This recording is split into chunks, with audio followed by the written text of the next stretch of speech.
selamat malam. Assalamualaikum warahmatullahi wabarakatuh. Selamat berjumpa lagi di kelas PPKN dengan saya Farid Mansur.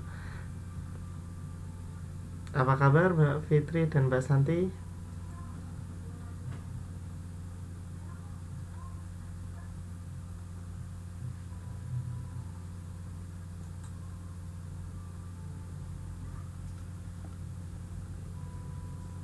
Halo Mbak Fitri dan Mbak Santi, apa kabar? Bisa dengar suara saya?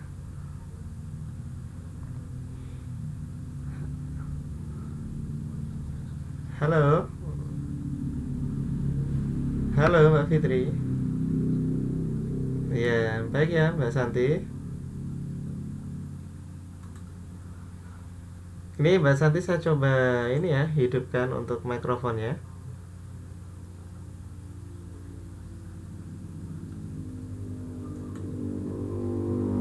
Halo Mbak Fitri, bisa dengar suara saya?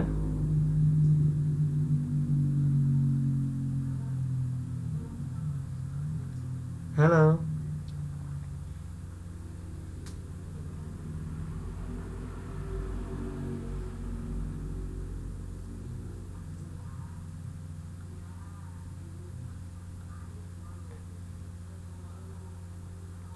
Alhamdulillah baik. Mbak Fitri, ini suaranya kedengaran ya? Ini mikrofonnya saya aktifkan, Mbak. Mungkin bisa berkomunikasi, bisa bicara. Halo, halo.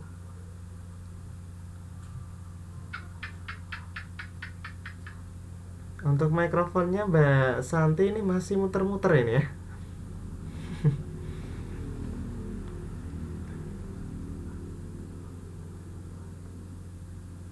Iya, ini punyanya Mbak Santi nggak bisa masuk ini mikrofonnya. Udah nggak apa-apa ya. Baik, untuk mikrofonnya ini saya matikan karena Mbak Fitri suaranya nggak sampai ini, nggak kedengeran sampai saya.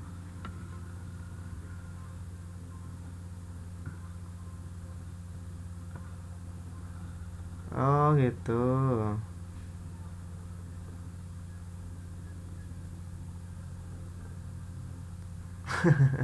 Iya iya, udah nggak apa-apa. Baik, ini baru dua orang ya. Kita tunggu untuk teman-teman yang lainnya. Untuk malam hari ini kita waktunya agak lama sekali, 90 menit ya. Waktu kita 90 menit yang biasanya di 60 menit. Malam hari ini kita masih isi dengan 90 menit. Kemarin kita udah isi 90 menit untuk mengganti kemarin waktu ada kendala, ada lost connection gitu ya. Oke, Mbak Santi tidak masalah. Ya nggak apa-apa. Yang penting masih bisa mengikuti menuntut ilmu pada malam hari ini, seperti itu aja ya, Mbak.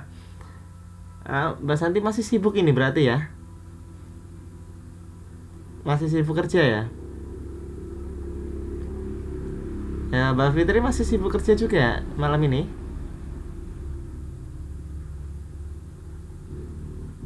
Halo?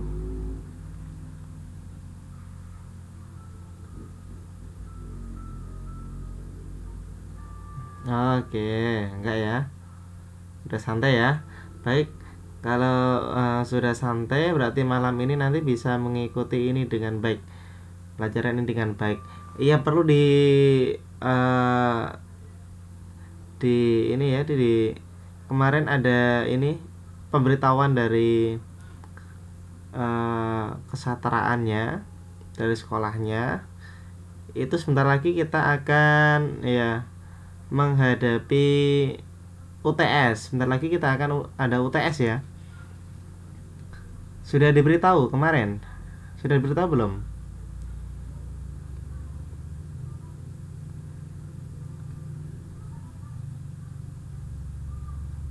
Iya. Untuk masalah UTS, iya. UTS ini kita laksanakan nanti pertemuan kita yang keenam. Berarti pertemuan kita sampai malam hari ini kan sudah 4 kali gitu kan, sudah 4 kali. Berarti nanti kita tambah 1 kali pertemuan, setelah itu kita UTS, seperti itu ya. Setelah itu kita UTS.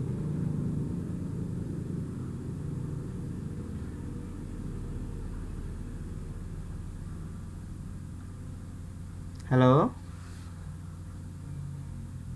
Mbak Fitri dan Mbak Santi, bisa dengar suara saya ya? Oh, baru 1 kali ya? Iya, iya. Nanti bisa diputar video-video yang sudah saya upload. Dan mungkin bisa tanya-tanya sama temannya juga berkaitan dengan materi-materi yang sudah pernah saya upload, sudah pernah saya sampaikan gitu kan. Untuk slide-slide-nya kemarin juga sudah saya upload. Kemudian modul itu sudah ada di grup ya. Ini teman-teman semua udah punya bukunya kan? Ya. Untuk di slide saya ini merupakan suatu rangkuman dari rangkuman dari buku atau modul yang dipakai. Karena kalau yang di modul yang dipakai itu kan penjabaran, dijabarkan sedikit demi sedikit gitu kan dalam bentuk cerita. Nah, ini saya buat dalam inti-intinya saja yang saya ambil, tapi pada hakikatnya sama yang seperti di modul. Seperti itu ya, Mbak. Nah, jadi nanti bisa dipelajari untuk modulnya. Di modul kemudian nanti ya ditambah dengan ini di slide yang saya gunakan ini. Seperti itu. Jadi ini nanti kurang 1 pertemuan lagi, kemudian kita insya Allah UTS jika tidak ada perubahan lagi dari penyelenggara. Seperti itu. Kemarin saya dapat informasinya seperti itu. Oke, udah siap ya berarti menghadapi UTS?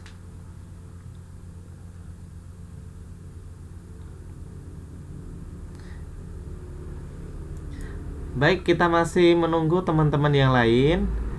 Baru 2 orang ini. Baru 2 orang yang masuk kelas.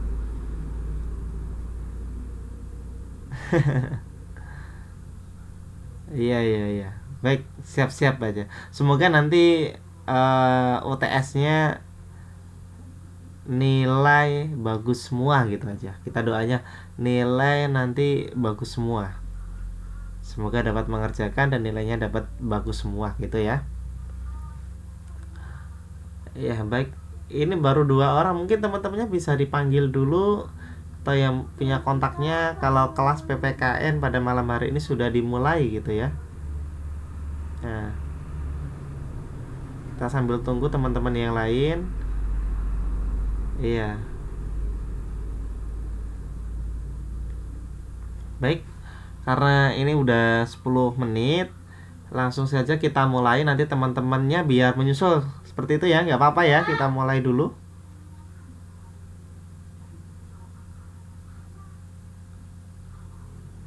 Oke, baik, sebelum kelas kita mulai, seperti biasa, mari kita berdoa terlebih dahulu. Semoga apa yang kita pelajari pada malam hari ini dapat berjalan dengan lancar, seperti itu ya. Mari berdoa, saya hantarkan. Berdoa mulai.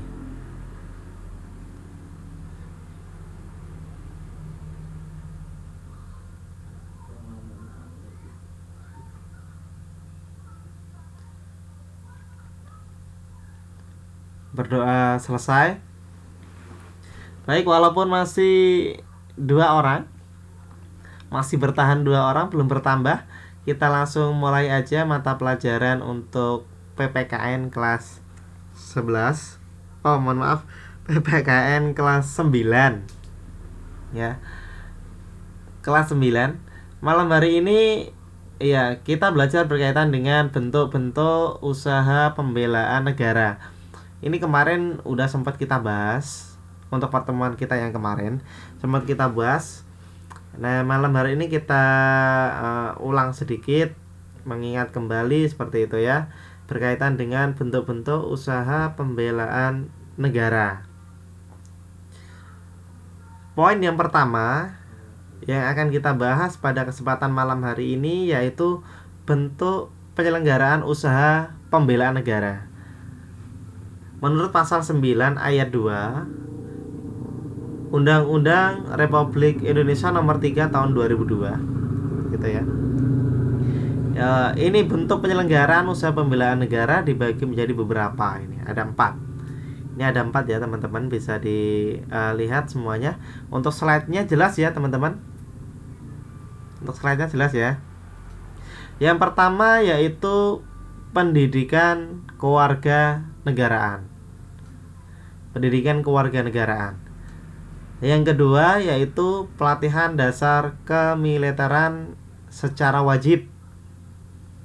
Yang ketiga pengabdian sebagai prajurit TNI secara sukarela atau secara wajib. Dan yang terakhir adalah pengabdian sesuai dengan profesi. Nah, untuk bentuk penyelenggaraan usaha pembelaan negara ini kemarin sudah sempat saya jelaskan. Dan nanti di belakang-belakang, di set yang belakang itu kita akan bahas satu persatu yang insya Allah nanti akan lebih jelas lagi. Seperti itu ya. Selamat datang untuk ini siapa ini? PKT ya. Ini Mas atau Mbak ini? PKT ini. Selamat malam, selamat datang ya. Selamat mengikuti kelas PPKN. Halo.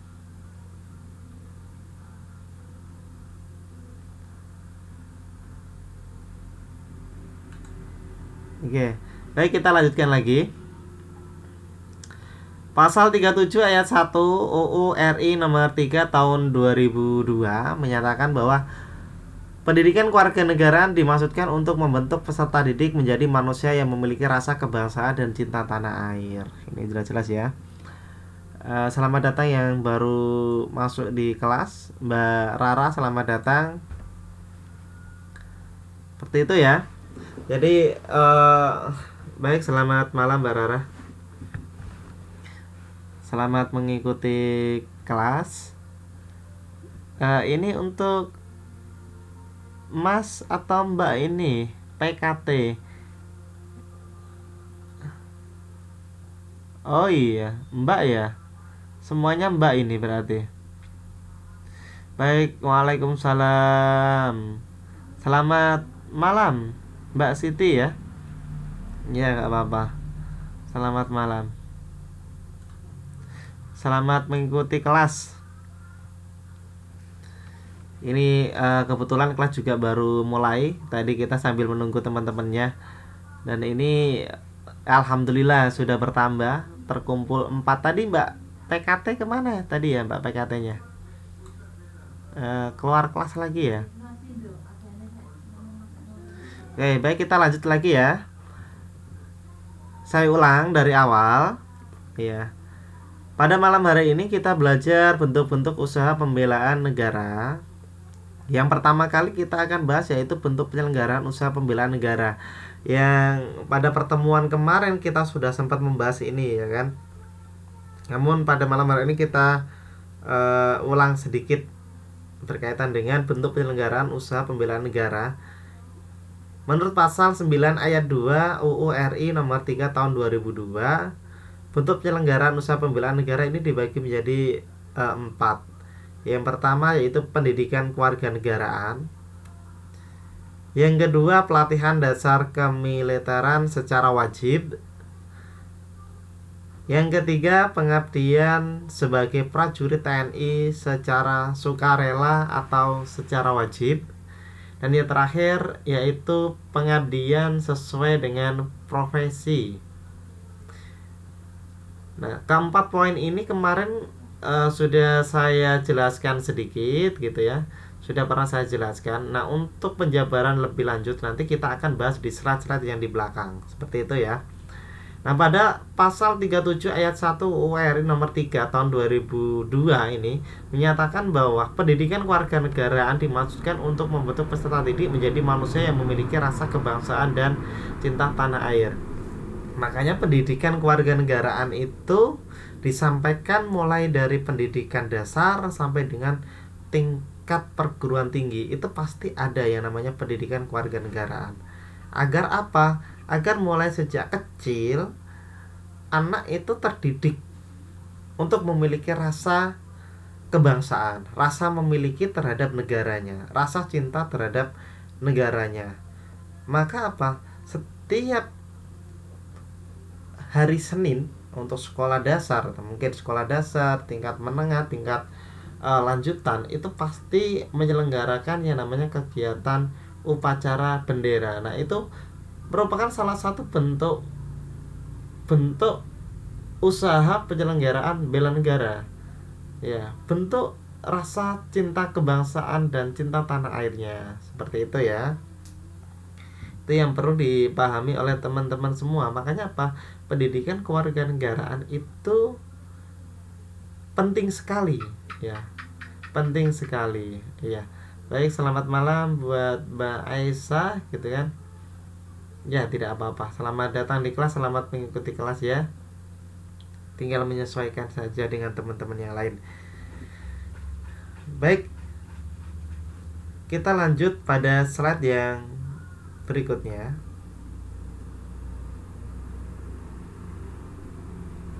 Iya, sama-sama.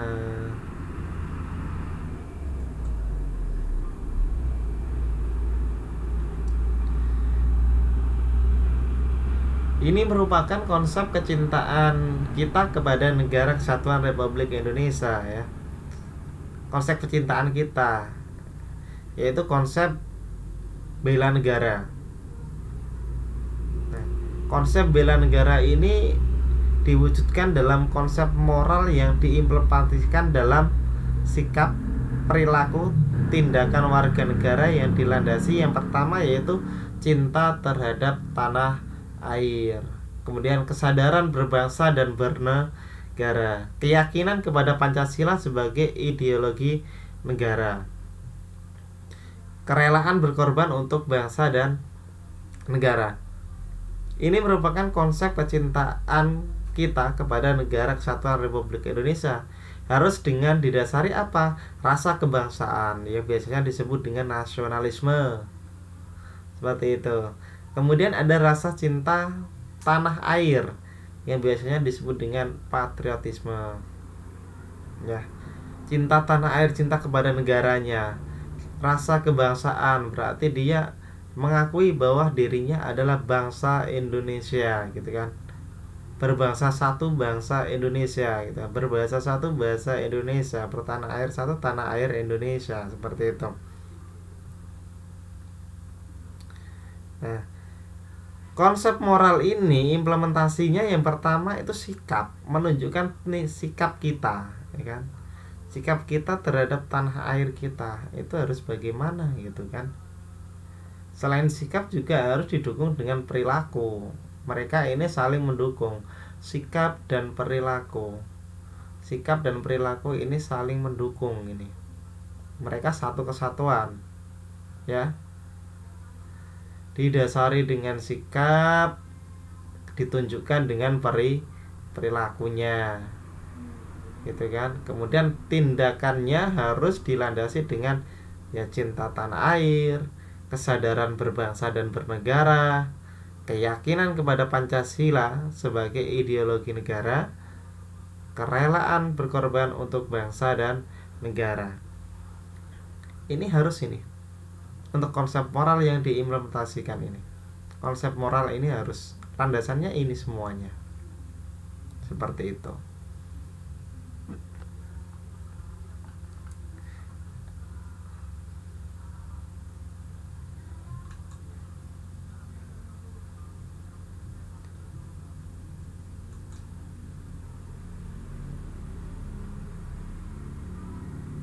Nah, ini adalah merupakan komponen warga negara yang mendapat pelatihan dasar kemiliteran. Ini kalau di tingkat mahasiswa, ini ya. Baik, selamat datang Mbak Winnie, nggak apa-apa. Silakan mengikuti ini ya, mengikuti pembelajaran, menyesuaikan dengan teman-temannya.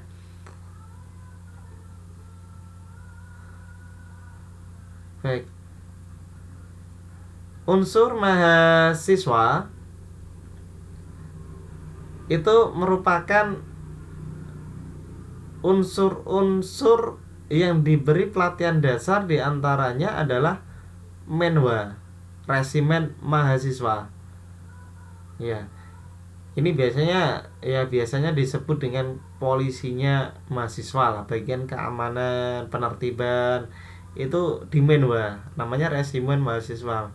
Memang ya namanya menwa ini mereka mendapatkan pelatihan khusus, dia ada pelatihan khusus ya kemiliteran.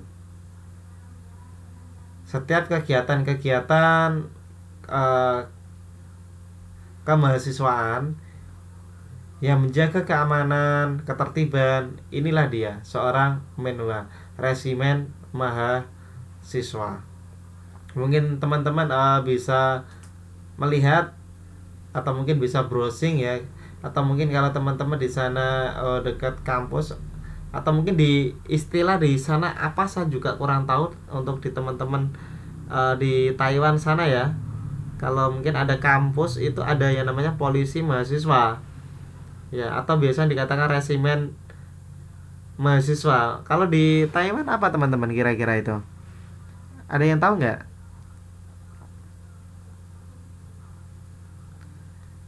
Oh ini ya JD apa ini maksudnya? Kaiwan Xiao. Waduh, malah pada ngobrol sendiri. Ini ya teman-teman. Jadi komponen warga negara yang mendapat pelatihan dasar militer dari unsur mahasiswa itu adalah menwa, resimen mahasiswa. Kemudian ada yang namanya UKM. UKM itu unit kegiatan mahasiswa. Di sana tempat-tempat mahasiswa untuk melaksanakan sebuah organisasi atau kegiatan.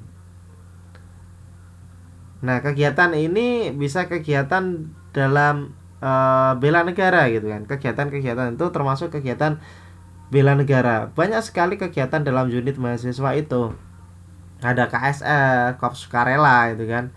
KSR, Korps Sukarela namanya. Kemudian ada UKM kesenian juga ada UKM drama juga ada musik juga ada. Seperti itu, UKM unit kegiatan mahasiswa bela negara. Nah, ini merupakan unsur warga negara yang mendapat pelatihan dasar kemiliteran. Ada unsur dari unsur mahasiswa ya kan. Oke. Kemudian pengabdian sebagai prajurit TNI udah jelas ya. Kalau itu.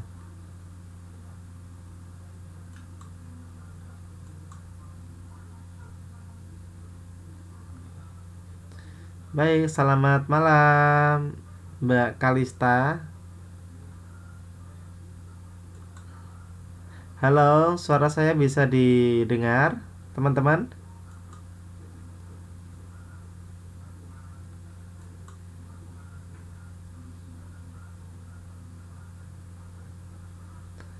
Baik, bisa ya. Bentar. Untuk slide-nya tadi ini. Tadi sampai ini ya. Pengabdian sebagai prajurit TNI itu udah jelas sekali bagi teman-teman ini. Kalau udah menjadi prajurit TNI udah pasti dia mendapatkan pendidikan militer seperti itu ya. Dia pasti mendapatkan pendidikan militer. Sudah pasti itu ya kan. Kalau unsur kemahasiswaan ini tadi dibagi menjadi dua, menwa itu udah pasti disendirikan. Menwa, resimen mahasiswa memang dia mendapatkan pendidikan khusus. Sedangkan untuk UKM itu hanya UKM tertentu yang mendapatkan pelatihan dasar kemiliteran. UKM tertentu aja. Unit kegiatan mahasiswa tertentu saja. Ya mungkin bisa jadi ya mungkin korps sukarela itu dikasih pendidikan dasar militer, atau mungkin pecinta alam juga bisa. Nah, seperti itu. Kalau pengabdian sebagai prajurit TNI sudah pasti itu mendapatkan pendidikan militer. Seperti itu ya, teman-teman.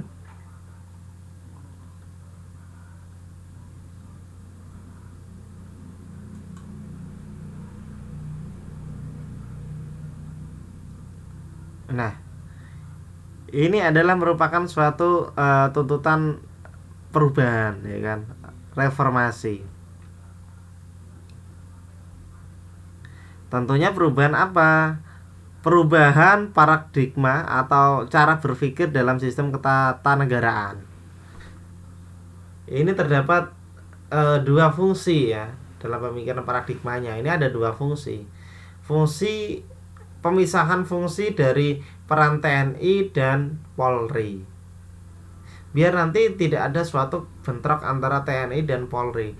Ini biar tahu di mana wilayah Polri, di mana wilayah TNI. Nah, ini biar teman-teman paham semua ya. Ini merupakan suatu perubahan paradigma dalam sistem ketatanegaraan ya. Ada pemisahan fungsi dan peran dari TNI dan Polri, biar apa? Tidak terjadi suatu bentrok. Ya. Tidak ada bentrok antara TNI dan Polri. Karena apa? Tidak tahu, bisa terjadi bentrok itu karena tidak tahu peran mereka. Sebetulnya peran mereka itu di mana gitu kan. Nah, maka ini harus ada pemisahan fungsi dan peran. Kita bahas yang pertama yaitu dari TNI dulu, ya. Dari TNI udah dipisah-pisah, dipilah-pilah gitu kan, bagian-bagiannya. Ini ada menjadi 4 bagian yang menjadi 4 fungsi gitu kan, menjadi 4 fungsi. TNI ini berperan dalam bidang pertahanan negara atau alat pertahanan. Yang pertama yaitu pertahanan kedaulatan negara dan keutuhan wilayah. Ya, intinya jangan sampai negara kita itu diambil oleh negara lain gitu kan. Atau negara kita itu dipengaruhi oleh negara lain gitu kan. Ada pengaruh dari negara lain.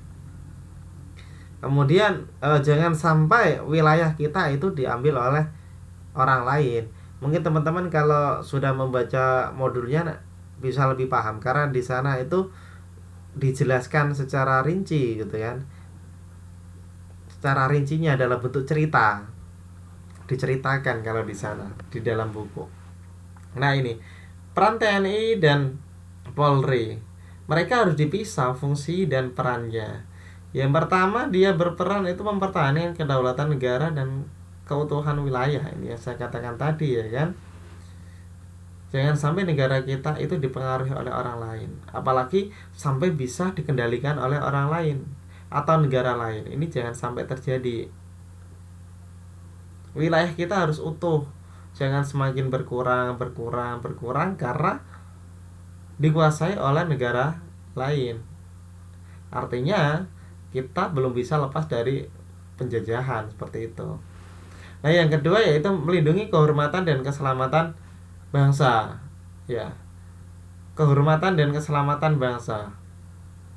Jangan sampai ya bangsa kita itu dilecehkan oleh bangsa negara lain seperti itu. Maka kita sebagai TNI harus mampu melindungi kehormatan dan keselamatan bangsa,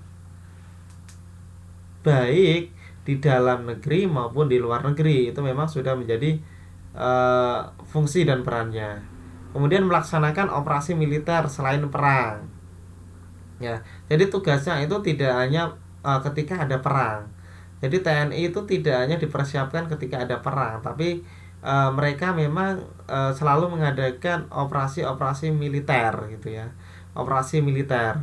Contohnya operasi militer bagaimana ketika ada seorang atau mungkin di wilayah kelautan gitu kan. Ada negara lain yang mengambil ikan gitu kan, mengambil ikan di wilayah kita. Nah, itu tugas seorang TNI ya kan, untuk menangkap mereka ketika dia menangkap ikan tanpa izin di wilayah kelautan kita. Nah, dengan cara apa? Mereka melakukan operasi. Baik, selamat malam Mbak Irin. Selamat mengikuti pembelajaran.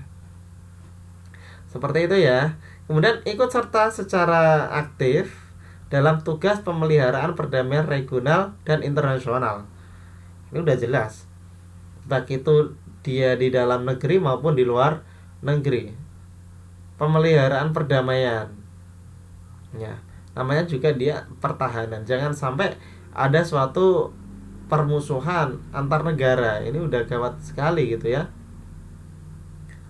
Yang mungkin teman-teman bisa lihat itu kan, yang negara sekarang ini perang tiada hentinya, yang sudah dicatat di dalam Al-Quran mungkin ya, udah dicatat di dalam Al-Quran. Memang negara itu diceritakan tidak akan berhenti berperang gitu kan, negara Palestina gitu. Iya, di negara Palestina itu kan dan Israel itu memang negara yang perang. Nah, itu tugas seorang TNI di sana. Makanya TNI-nya selalu berusaha untuk sebaik mungkin untuk melindungi wilayah masing-masing gitu kan, untuk melindungi kedaulatan negaranya, keutuhan wilayah. Itu kita bisa melihat contoh lah yang ada di sana itu. Untuk mempertahankan, mereka saling mempertahankan dan tidak mau mengalah gitu kan. Tidak ada salah satu yang mengalah gitu kan. Dan sampai tidak ketemu jalan tengahnya itu di mana, sampai perangan itu masih terus berjalan. Nah, seperti itu. Itu adalah peran dan fungsi dari TNI. Dia sudah ada wilayahnya sendiri, udah punya wilayah-wilayah sendiri. Yang berikutnya yaitu peran dari Polri. Peran dari Polri. Yang pertama yaitu berperan dalam bidang keamanan negara. Ya. Dia melindungi negaranya. Ya.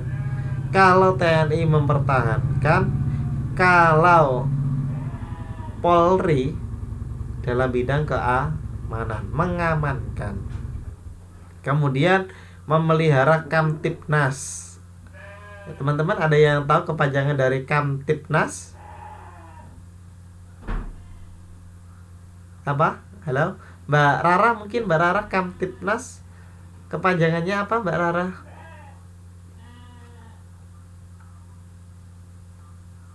Halo? Halo? Iya. Kamtibmas. Iya. Keamanan dan Ketertiban Nasional. Ya, itu kalau Kamtibnas gitu ya. Ini yang diminta adalah Kamtibmas. Seperti itu. Oke, Mbak Siti ya. Baik. Kalau Mbak Kalista apa ini Mbak Kalista? Masnya apa? Masnya apa? Kalau ini tadi kan Nas gitu kan. Kalau Mbak Siti Nur Aini tadi kan Nas ya. Keamanan dan Ketertiban Nasional. Kalau Kamtibmas berarti keamanan dan ketertiban. Ketertiban apa? Masyarakat. Nah, betul sekali. Memelihara keamanan dan ketertiban masyarakat. Nah, seperti itu. Ini bisa dilihat, dia bertugas untuk memberikan keamanan dan ketertiban. Aman dan tertib. Seperti itu. Kemudian penegakan hukum. Ya. Agar bisa aman. Ya, aman, tertib, itu harus ada yang namanya penegakan hukum.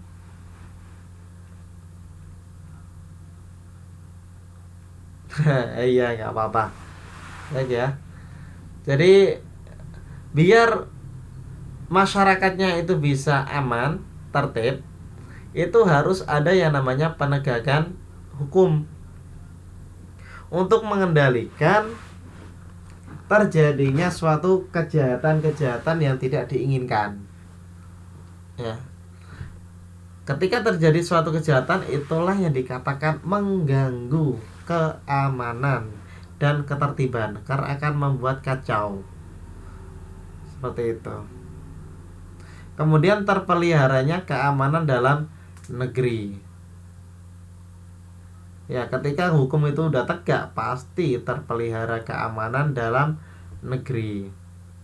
Ya, ini konsepnya masuk. Kalau Polri itu biasanya dia dikhususkan ke dalam negeri, tetapi tidak menutup kemungkinan juga ketika negara dalam ancaman, gitu kan.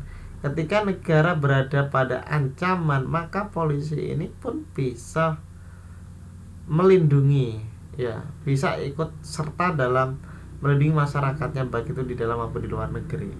Bisa. Walaupun seperti itu, sudah ada pembagian tugas masing-masing. Jadi antara TNI dan Polri ini mereka adalah satu kesatuan keamanan dan pertahanan nasional, ya. Pertahanan dan keamanan nasional. Mereka ini harus sinergi. TNI dan Polri ini harus sinergi nih, ya. Saling bekerja sama. Ya, saling melindungi. Kompak. Nah, seperti itu kan. Walaupun masih ada untuk bagian-bagian pertahanan yang lain di bawah TNI, kemudian ada yang bagian keamanan yang lain di bawah Polri, walaupun masih ada sistem keamanan yang lain gitu ya. Tapi inilah yang menjadi tonggak utamanya terlebih dahulu, yaitu TNI dan Polri. Seperti itu.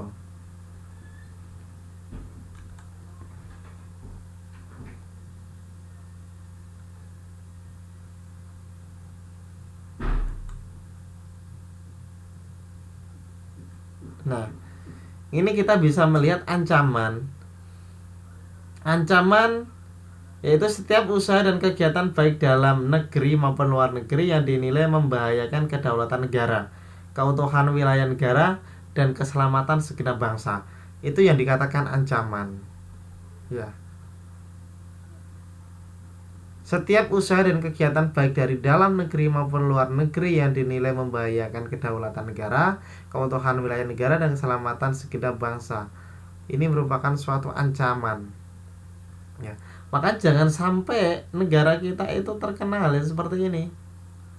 Ya kan? Kalau ada negara lain sudah mulai mengusik kedaulatan negara kita, berarti itu merupakan suatu ancaman. Negara kita dalam ancaman, gitu kan.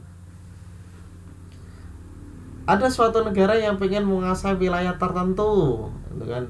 Di wilayah negara kita. Itu sudah masuk pada ancaman, gitu kan.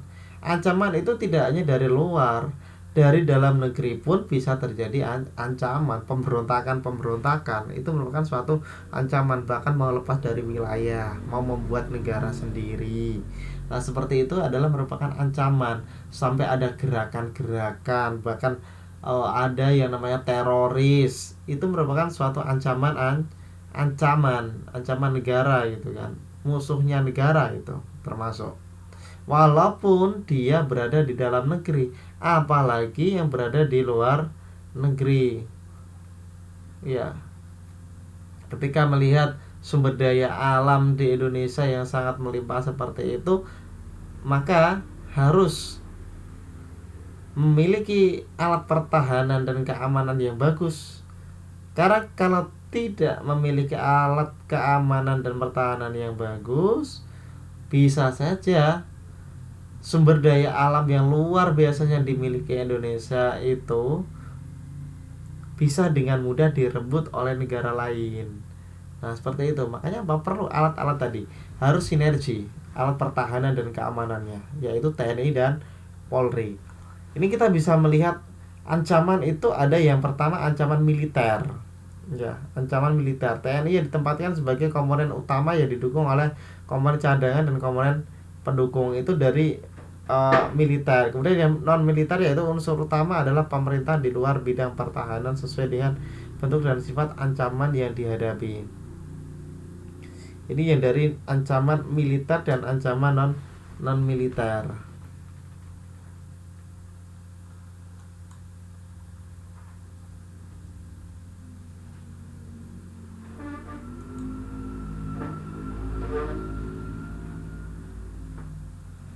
Ya, ini yang sudah kita bahas kemarin gitu kan, pernah kita bahas kemarin.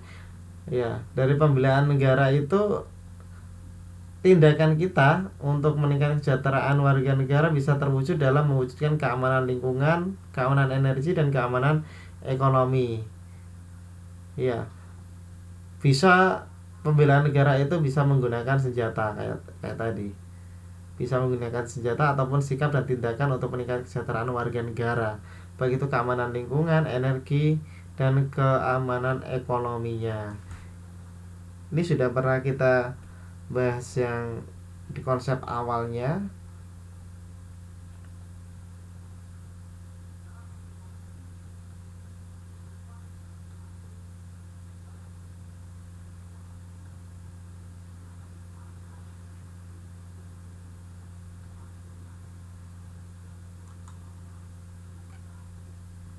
Nah, ini ancaman militer, ancaman yang menggunakan kekuatan senjata yang terorganisasi dan dinilai mempunyai kemampuan yang membahayakan negara.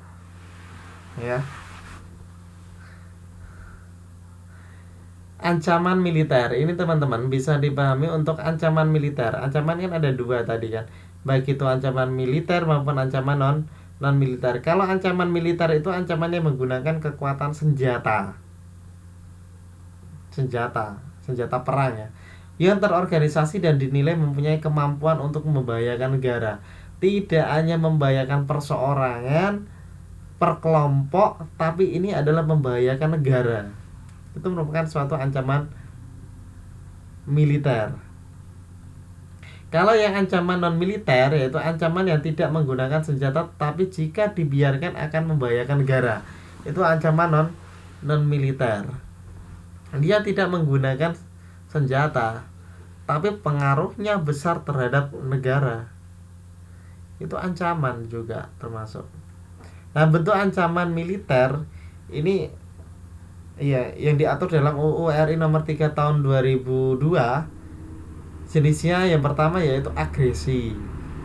Ya, mungkin teman-teman bisa mencatatnya mungkin, atau kemarin sudah saya ini upload ya, teman-teman mungkin bisa cetak.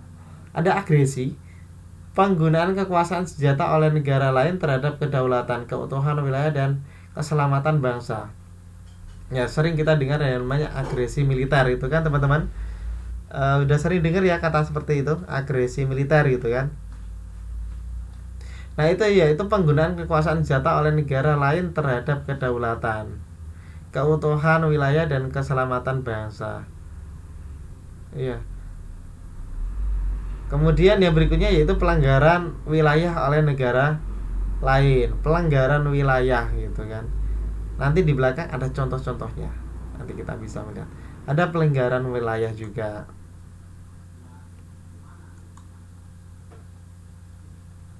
Nah, ada istilah lain yaitu spionase. Ya, spionase dilakukan negara lain untuk mencari dan mendapatkan rahasia militer. Nah, ini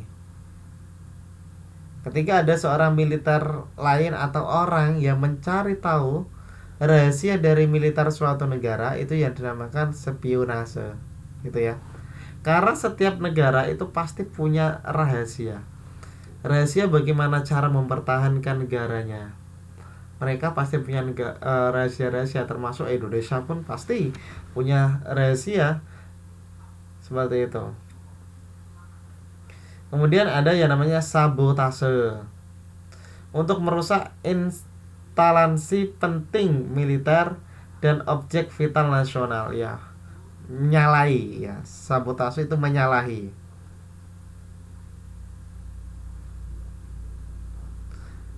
Iya, mata-mata seperti itu ya. Iya, spionase, spy, mata-mata ya, untuk mencari tahu rahasia militer negara lain seperti itu. Kemudian ada aksi teror bersenjata dilakukan oleh jaringan teroris internasional. Beberapa sama dengan teroris dalam negeri, gabungan ya. aksi teror bersenjata gabungan seperti ini. Ada pemberontakan bersenjata, ada perang saudara antar kelompok masyarakat bersenjata, dan masih banyak yang lainnya sebetulnya ini. Ini bentuk ancaman-ancaman ini, ancaman-ancamannya.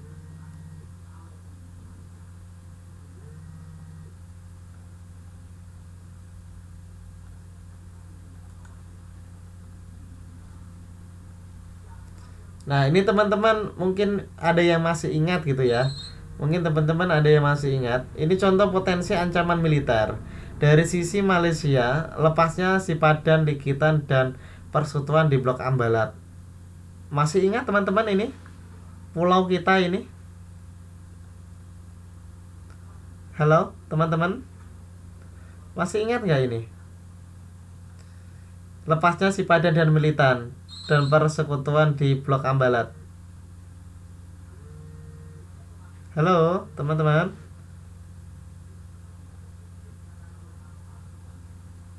Halo, suara saya kedengaran? Masih ingat ya? Akhirnya apa, negara kita dikuasai itu kan? Oh, bukan negara kita, maksudnya wilayah kita dikuasai itu kan? Baik, wilayah kita dikuasai. Nah, itu merupakan contoh potensi ancaman militer. Itu dulu kan kita kalah. Ya, kita kalah di mahkamah internasional gitu kan. Di mahkamah internasional kita kalah. Akhirnya apa? Wilayah kita apa? Diambil oleh negara lain. Karena dari bentuk ancaman, udah terancam gitu kan dulu. Ini contohnya. Nah, ini di buku juga ada ini. Ini di modul ini juga ada ini di modul. Kalau teman-teman udah membaca bukunya pasti tahu gitu kan. Ya, ini sekarang ada lagi ini katanya Mbak Airnya ada lagi konflik sama Cina. Ya, konflik sama Cina gitu kan. Kemudian dari sisi ini dari Malaysia ya. Ini dari Malaysia. Untuk nanti konflik ini pun juga nanti bisa dimasukkan ini kan. Konflik yang dari Mbak Airin ini mungkin. Itu salah satu bentuk informasi-informasi tentang negara gitu kan, negara kita. Dari sisi Singapura, permasalahan batas negara yang belum jelas yang memungkinkan perluasan wilayah ke Indonesia gitu kan. Kemudian ada merupakan tempat empuk untuk pencucian uang. Tahu nggak pencucian uang itu apa? Teman-teman tahu pencucian uang? Halo? Halo, teman-teman ada yang tahu pencucian uang?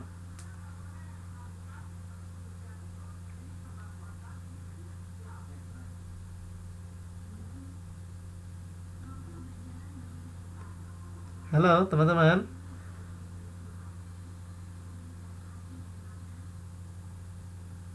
Iya, ini ya. Jadi merupakan tempat yang empuk untuk pencucian uang. Misal ya bagi yang suka korupsi itu kan, yang suka korupsi punya uang banyak gitu kan, akhirnya dibelikan sesuatu, belinya ke negara kita gitu kan, uangnya dibelikan sesuatu di negara kita. Nah gitu, artinya negara kita itu dijadikan tempat pencucian uang, hasil-hasil eh, kegiatan-kegiatan yang negatif seperti itu. Kemudian dari sisi Australia gitu ya, terus melakukan pembangunan kekuatan yang mengarah ke utara, mulai mepet terus. Kemudian lepasnya timur dari Indonesia. Sudah pernah ini ya, sudah tahu ya, Timor Leste akhirnya jadi negara Timor Leste. Iya, Timor Leste. Kemudian pemberlakukan kebijakan sepihak konsep penentuan wilayah oleh wilayah laut Australia. Ya, ini yang menjadi perdebatan dulu itu kan, perdebatan. Kemudian memperkuat adanya ancaman militer terhadap Indonesia. Seperti itu. Ini adalah merupakan contoh potensi ancaman militer. Ini yang sudah pernah kita dengar gitu kan. Halo. Ya, ini yang sangat mengemuka sekali termasuk ini. Potensi ancaman-ancaman militer ini. Halo teman-teman, bisa dengar suara saya?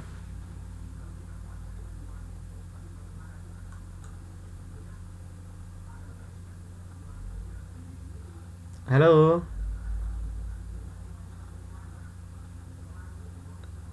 Masih hilang timbul teman-teman suaranya.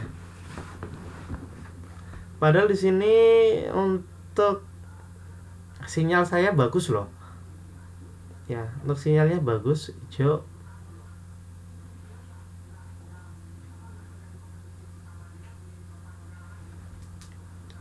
Halo. Masih teman-teman? Masih kurang jelas suara saya? Iya, udah ya, kedengeran ya. Iya, baik, ini saya lanjutkan lagi. Saya lanjutkan. Makanya apa? Banyak sekali yang namanya ancaman-ancaman itu yang akan muncul gitu kan. Banyak sekali ancaman-ancaman itu yang akan muncul, baik itu dalam luar negeri maupun dalam negeri. Oleh karena itu perlu sekali yang namanya alat pertahanan gitu ya. Perlu sekali yang namanya alat pertahanan. Alat keamanan sangat perlu sekali gitu kan. Makanya perlu dibuatkan yang namanya departemen pertahanan gitu ya. Ada yang namanya departemen pertahanan. Nah, ini di dalam departemen pertahanan itu dia pasti mengelola alat pertahanan, yaitu termasuk TNI itu. Dia masuk TNI. Yang salah satu kekuatan nasional negara itu kan, Tentara Nasional Indonesia. Itu biasanya itu disebut instrument of power gitu ya. Nah, dia tugasnya apa? Untuk menghadapi ancaman yang berbentuk kekuatan militer. Tadi udah ada pembagian antara Polri dengan TNI. Dia siap untuk menghadapi ancaman-ancaman dalam bentuk militer, baik itu dari dalam negeri maupun dari luar negeri, ya kan? Siapapun yang melawan, dia pasti akan ditindak, diamankan gitu kan. Demi keutuhan negara Kesatuan Republik Indonesia. Mereka rela mengorbankan jiwa, raga, bahkan nyawa mereka. Maju terus, yang penting negara ini terus berdaulat, damai, aman, sejahtera. Nah, itu yang diinginkan. Nah, dalam melaksanakan operasi ini kan, dalam melaksanakan operasi ada yang namanya operasi militer perang gitu ya, atau OMP. Kemudian ada yang namanya operasi militer selain perang. Tadi kan ada yang perang dan ada yang selain perang. Yang OMP, organisasi militer dalam menghadapi kekuatan militer negara lawan berupa invasi, agresi, dan infiltrasi. Kemudian ada yang namanya OMSP gitu ya, OMSP. Operasi militer yang dilaksanakan bukan dalam rangka perang dengan negara lain, tetapi dalam tugas lain, melawan pemberontakan bersenjata. Kemudian ada yang namanya separatis, ya, mengatasi kejahatan luar negeri, tugas bantuan kemanusiaan dan perdamaian. Itu biasanya ada separatis gitu ya.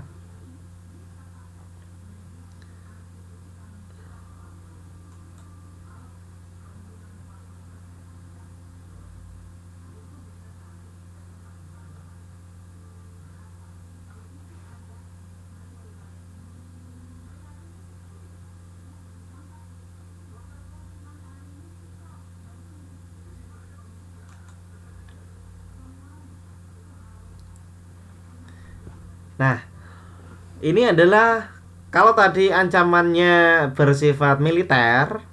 Nah, ini yang poin kedua, yaitu ancamannya yang bersifat non militer atau non tradisional. Ini teman-teman bisa mengamati ya. Untuk ancaman yang sifatnya non militer, ada perdagangan narkotik dan obat terlarang. Ini sudah sangat jelas sekali, itu ancaman yang akan merusak bangsa, moral bangsa. Ketika itu dibiarkan, maka akan merusak negara tersebut. Kalau itu berada di Indonesia, berarti akan merusak negara Indonesia dengan adanya obat-obat terlarang, itu kan narkotika. Kemudian peran warga negara sesuai dengan kedudukan dan profesinya Misal saja sebagai siswa atau guru, contohnya seperti saya dan teman-teman ini kan. Saya sebagai guru, teman-teman sebagai siswa. Ketika melihat hal yang seperti itu, gitu kan, ketika kita tahu, gitu kan, kewajiban kita yaitu melaporkan perdagangan apabila mengetahuinya. Ketika kita melihat hal seperti itu, maka tugas kita apa? Membuatlah laporan, gitu kan. Kita melaporkan. Itu merupakan suatu bentuk ya, bentuk atau sebagai peran kita sebagai warga negara ya, sebagai bentuk bela negara kita kepada negara kita, seperti itu kalau kita sebagai guru atau siswa atau hanya orang umum biasa, kita berkewajiban melaporkan perdagangan apabila mengetahui. Ketika kita tahu ada orang yang transaksi narkoba, ya kita lapor kepada kepolisian ya, sebagai keamanan gitu ya, kita lapor seperti itu.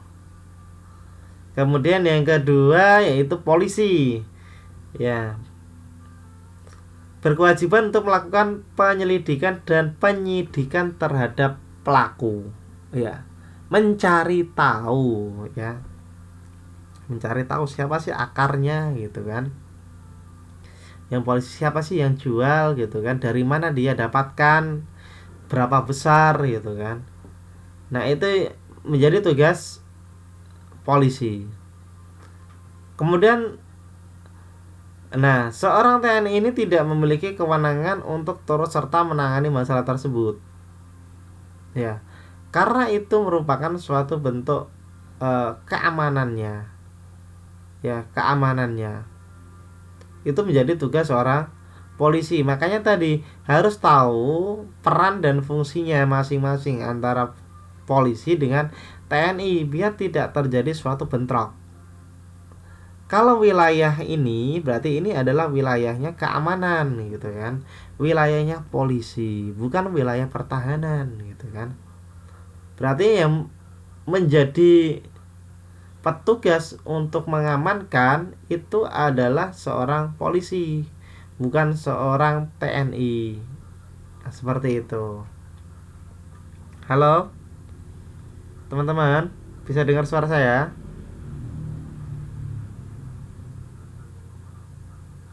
Halo.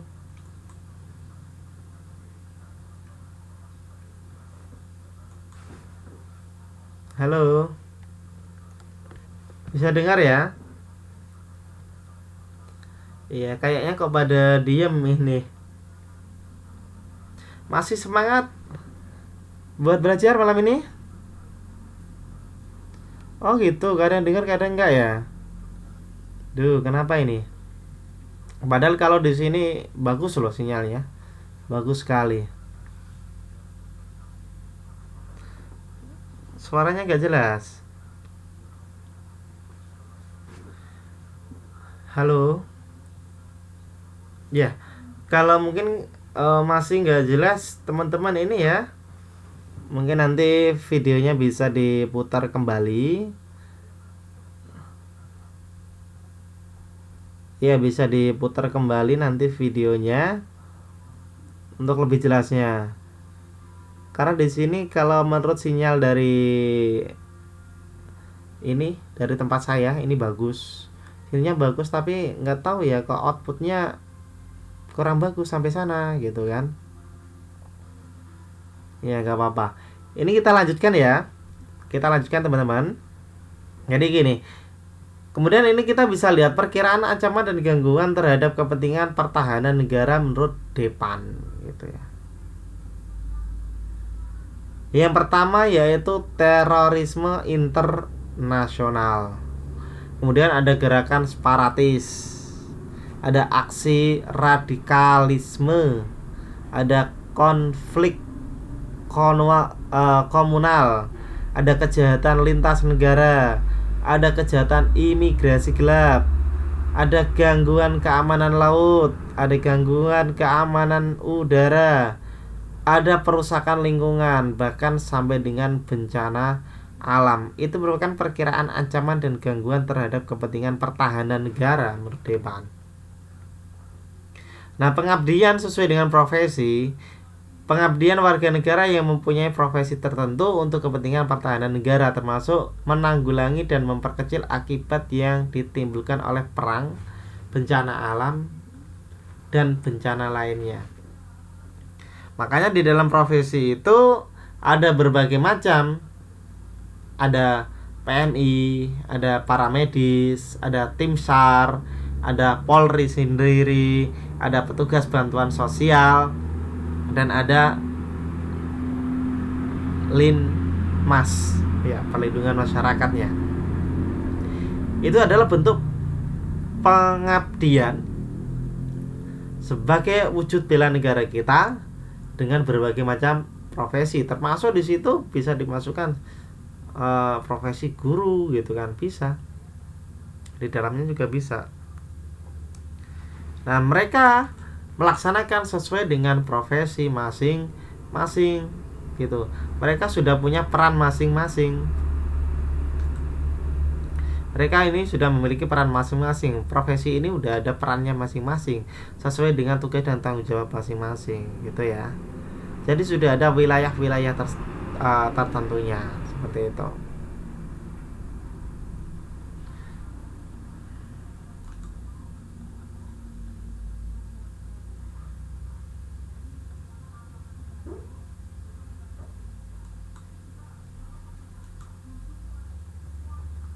Nah, ini merupakan contoh upaya bela negara. Bentar, kelewat. Nah, contoh upaya bela negara komponen bangsa. Kita bisa melihat ketika sekolah atau siswa gitu ya. Mulai PKN dengan adanya pembinaan sikap dan perilaku nasionalisme dan patriotisme, membela kebenaran dan keyakinan pada Pancasila dan Undang-Undang Dasar 1945. Ini bisa dibuktikan ketika ada anak sekolah gitu kan. Ada sekolah-sekolah pasti tiap hari Senin itu melaksanakan upacara. Dalam pelaksanaan upacara tersebut tentu tidak lepas yang namanya pembacaan Pancasila dan pembukaan Undang-Undang Dasar Negara Republik Indonesia. Seperti itu. Pasti dibaca terus gitu ya. Ya, dibaca terus menerus sampai hampir semuanya itu hafal gitu kan. Pancasila itu di luar pikiran gitu kan. Karena apa? Setiap hari mulai kita dari tingkat dasar, menengah, lanjutan, bahkan di perguruan tinggi masih tetap itu yang dilaksanakan. Dalam struktur upacara pasti ada. Nah, itu menunjukkan sikap kita gitu ya. Sikap kita dan perilaku kita, bahwasanya kita itu cinta terhadap tanah air, seperti itu. Nah, ketika kita menjadi seorang profesi, yang pertama yaitu mencari dan menolong korban bencana alam. Itu bisa menjadi tim SAR, menjadi seorang paramedis dan PMI. Ya, kemudian yang berikutnya adalah memperjuangkan kasus Sipadan dan Ligitan. Ya. Ini adalah Menteri Luar Negeri, Sipadan dan Ligitan itu. Itu merupakan profesi. Banyak sekali profesi-profesi selain itu juga. Dia disesuaikan dengan kemampuan masing-masing, sesuai dengan profesi masing-masing. Ya, profesinya. Kalau TNI menghadapi ancaman agresi Belanda, ancaman generasi federal dan separatis, ada APRA, RMS, PRRI, Permesta, Papua Merdeka, Gerakan Separatis Aceh, ya, Gerakan Aceh Merdeka gitu kan. Ada melawan PKI, DI, TII, dan masih banyak yang lainnya. Ini merupakan contoh-contohnya ya yang dilakukan oleh seorang TNI. Ya, yang dilakukan oleh seorang TNI. Ini yang dia dilakukan. Ini yang udah terjadi ini. Udah terjadi. Kemudian kalau Polri kerusuhan mulai dari dalam itu kan, dari dalam negeri, demo-demo dan lain sebagainya, penyalahgunaan narkotika, kemudian konflik gitu kan, banyak sekali konflik-konflik. Nah itu yang mengatasi adalah tugasnya seorang Polri, tugasnya seorang Polri itu.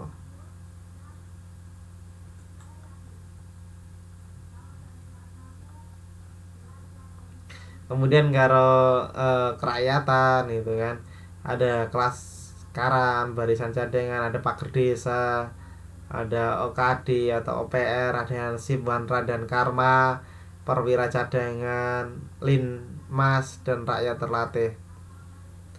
Ya, ini biasanya di organisasi kemasyarakatan seperti itu ada. Di organisasi kemasyarakatan. Ya, ada istilahnya berbeda-beda. Ada yang namanya istilah kelaskaran gitu kan, ada barisan cadangan, ada yang paker desa juga ada. Gitu kan. Iya, yang sering terkenal kalau di desa ya ada Hansip, Wanra gitu kan. Ada perwira cadangan. Nah, inilah bentuk ya rakyat yang dia lakukan.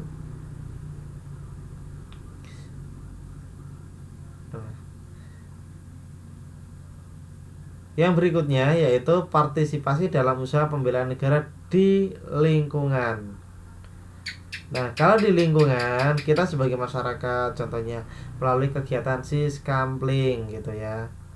Makanya apa? Di setiap desa, di setiap RW itu ada yang namanya pos kampling. Ada pos kampling. Kita ikut melakukan kegiatan siskampling. Itu merupakan suatu bentuk bela negara itu di lingkungan, ya. Sesungguhnya kita itu sudah melakukan hal-hal tersebut gitu kan, tapi kita tidak tahu, oh ternyata itu sudah termasuk kegiatan bela negara ya gitu kan. Ketika kita belajar seperti ini kita akhirnya tahu, oh ternyata saya sudah melaksanakan kegiatan itu gitu. Kita sudah melaksanakan kegiatan itu. Kemudian ada ikut serta menanggulangi bencana alam ya kan, apalagi musim kayak gini, ada musim kemarau panjang atau kemarin itu di daerah Sumatera gitu kan, ada kabut asap dan lain sebagainya. Kemudian ikut mengatasi kerusuhan massal dan konflik komunal gitu kan. Kemudian ada peran serta Linmas dan masih banyak yang lainnya sebetulnya itu untuk partisipasi, bentuk partisipasi di lingkungan. Nah, sasaran bela negara oleh setiap warga negara yaitu wilayah negara ya, merupakan wadah, alat dan kondisi juang bagi berlangsungnya penyelenggaraan upaya bela negara. Tetap yang kita pertahankan wilayah kita. Jangan sampai wilayah negara kita itu diambil oleh orang lain gitu ya. Jangan sampai sekali sampai diambil oleh orang lain. Akhirnya apa? Negara kita terjajah lagi gitu kan. Jangan sampai itu negara kita masuk negara jajahan lagi. Itu jangan sampai terjadi.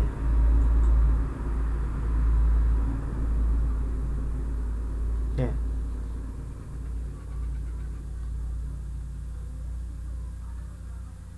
Nah, dari teman-teman ada yang ditanyakan terlebih dahulu?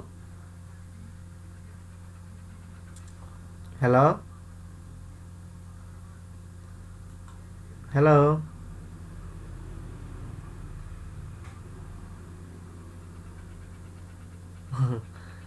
Iya Mbak Siti Nur Aini rawat kenapa ini?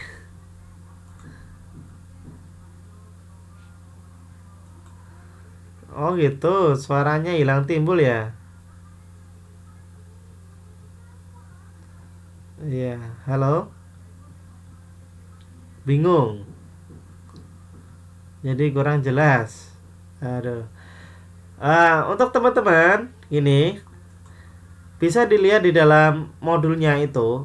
Kalau teman-teman tadi kan ya itu bentuk-bentuk singkatnya gitu kan. Itu adalah bentuk-bentuk singkatnya. Itu merupakan bentuk-bentuk singkatnya. Nah, teman-teman ini bisa melihat di dalam buku. Bukunya udah dilihat. Ini bisa dilihat di halaman 10.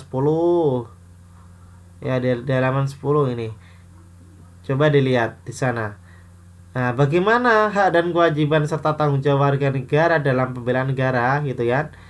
Silakan dilihat dalam bukunya itu kan. biar tahu. Ini sama sebetulnya. Nah, cuma tadi adalah konsep rangkumannya, ya, rangkuman dari berbagai ini, ya kan, dari cerita. Nah, bagaimana hak dan kewajiban serta tanggung jawab warga negara dalam membela negara? Ini tuh kemarin yang di slide ini kita udah bahas gitu ya. Kita udah bahas.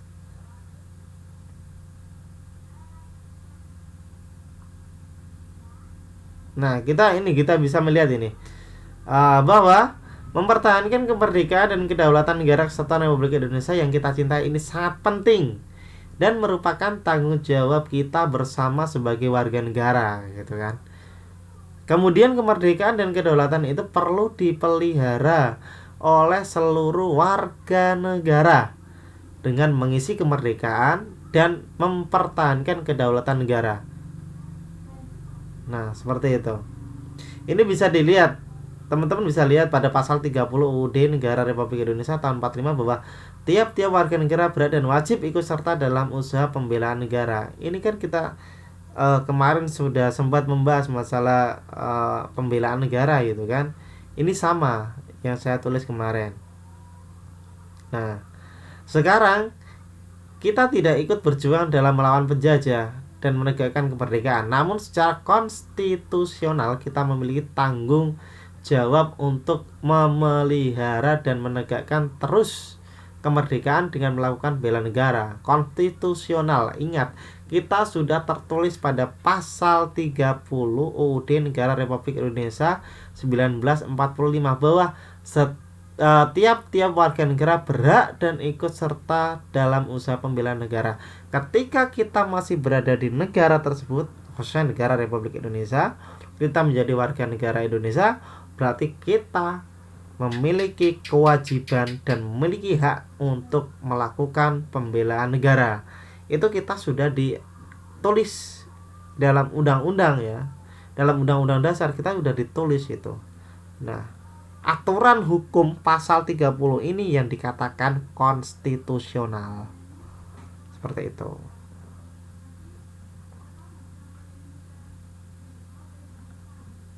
Nah, kita bisa melihat yang berikutnya. Warga negara memiliki hak untuk ikut serta dalam pembelaan negara. Begitu pula memiliki kewajiban untuk melakukan pembelaan negara. Kita dapat memahami bahwa kita memiliki tanggung jawab dan memahami bahwa bela negara adalah upaya dari setiap warga negara untuk mempertahankan negara Republik Indonesia terhadap ancaman baik dari luar maupun dari dalam negeri. Ya, itu yang udah kita bahas tadi itu kan. Selanjutnya, tata cara pembelaan negara diatur dalam UU Nomor 3 Tahun 2002 tentang Pertahanan Negara Republik Indonesia. Mengatur tata cara penyelenggaraan pertahanan negara yang dilakukan oleh Tentara Nasional Indonesia maupun oleh seluruh komponen bangsa. Nah, makanya tadi kita bahas itu kan, ya, alat pertahanan negara Republik Indonesia yaitu Tentara Negara Republik Indonesia. Itu yang menjadi senjata negara kita. Ya, upaya melibatkan seluruh komponen bangsa itu adalah seluruh warga negara dilakukan melalui pendidikan pendahuluan. Kita memahami jika kita akan turut serta bela negara dengan ikut berperang bersenjata harus terlatih. Warga negara harus dipersiapkan agar memiliki kemampuan untuk itu. Makanya apa? Ada yang namanya pelatihan kemiliteran. Tadi yang udah saya terangkan di dalam slide gitu kan, ada pelatihan kemiliteran. Nah, seperti ini. Ada yang kemiliteran itu yang wajib dan ada yang sukarela. Seperti itu. Ada pelatihan-pelatihan seperti ini. Mungkin teman-teman bisa memperhatikan gambar. Ini contoh aja pelatihan yang wajib gitu ya. Ada yang wajib. Nah,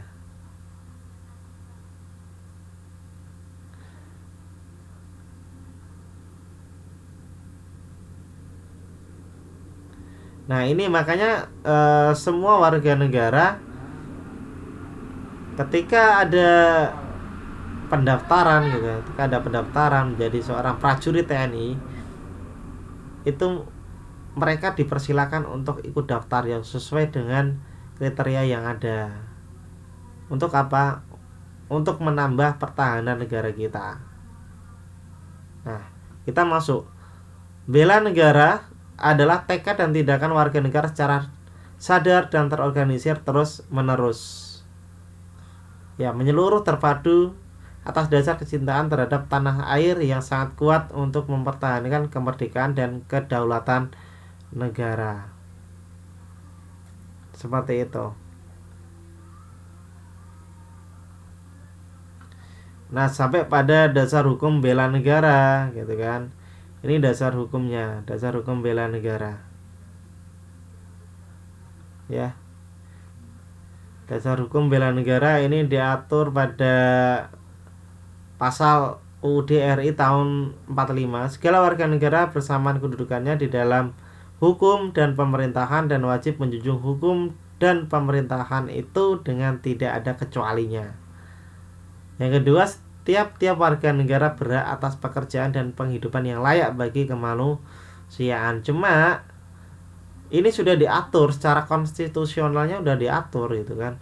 Cuma yang terjadi adalah ya kurangnya lapangan kerja dan penghidupan yang kurang layak gitu kan. Kemudian ya bisa dilihat ini di pasal 30 ya. Nah, kemudian perhatikan secara sama, tentukan sistem pertahanan dan keamanan yang diatur dalam Undang-Undang Dasar ini. Selanjutnya kita mencari pengertian tentang sistem pertahanan dan keamanan rakyat semesta. Mengapa sistem ini dibangun? Adakah hubungan dan hak dan kewajiban warga negara dalam pembelaan negara? Teman-teman udah ada yang ketemu? Bunyinya seperti apa itu? Pasal 30 UUD RI tahun 45.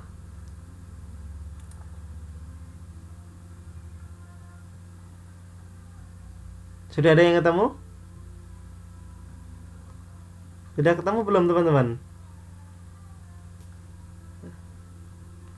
Sudah ya?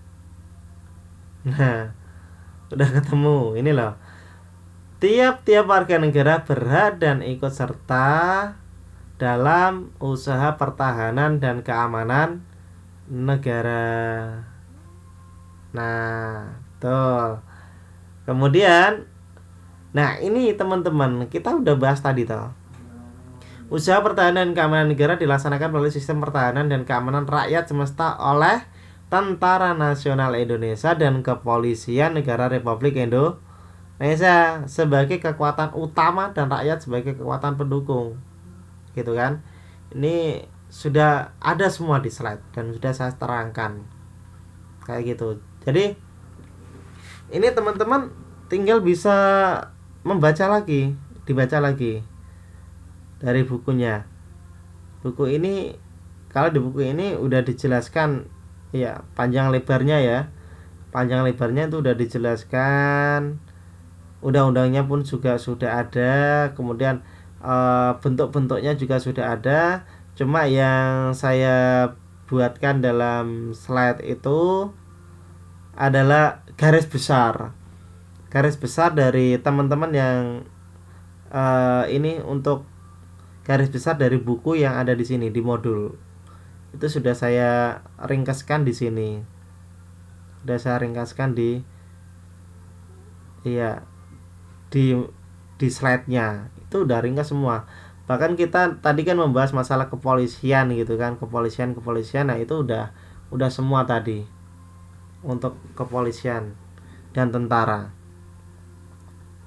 Nah, ini teman-teman, untuk persiapan menghadapi UTS ya, teman-teman, untuk persiapan menghadapi UTS ini tolong teman-teman sebagai tugas juga, sebagai nilai tugas untuk ya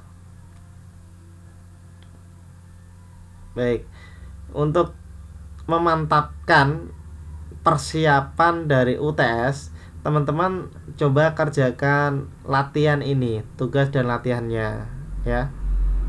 Tugas dan latihannya ini nanti tolong dikirim seperti biasa ke email saya ya.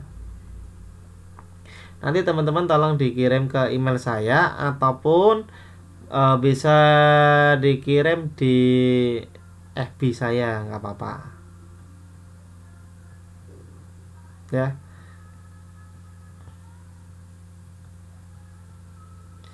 Kalau yang pertama ini ya kan, yang pertama ini jawabannya gampang itu ya, tinggal rendah, sedang atau tinggi.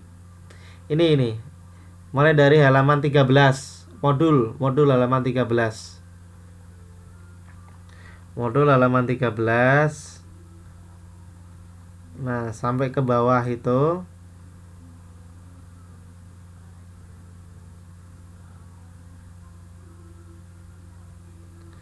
Nah,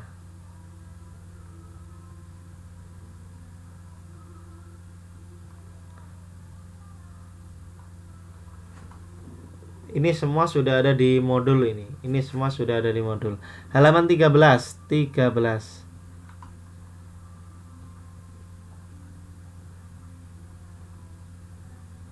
Ya.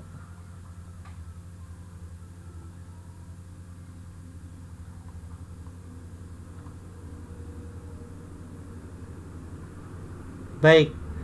Nanti bisa saya unggah di grup ya.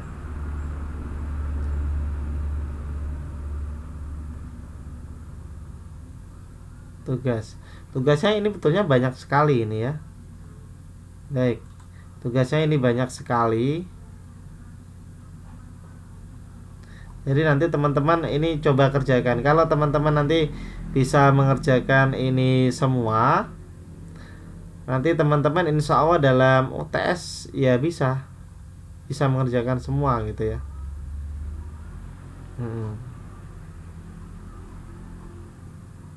Ini nanti untuk tugasnya nanti saya upload aja di grup ya. Ya, tugasnya minta sedikit apa banyak ini tugasnya? Minta yang banyak ya.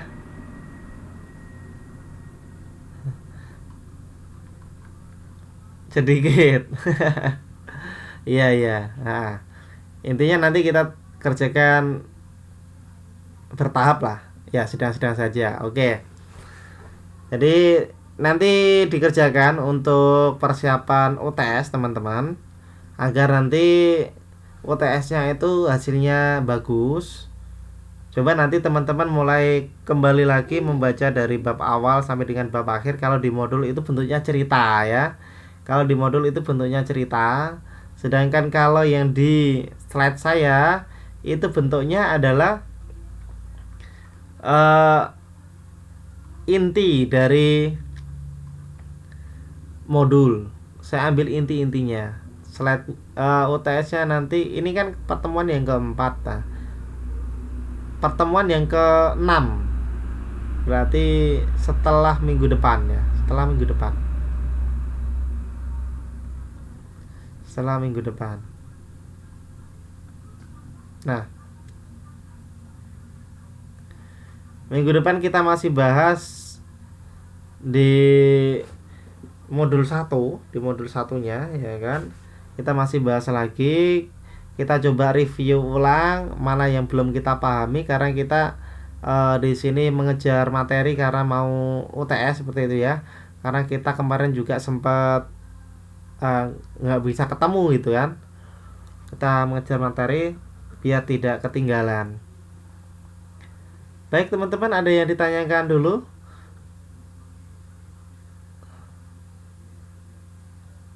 Iya, saya mau tanya teman-teman, ini biasanya untuk UTS bentuknya apa? Pilihan ganda atau IC? Atau gabungan? Ya, tugasnya nanti lumayan banyak. ABC ya? Oh ya, oke. Baik, nanti saya buat multiple choice-nya.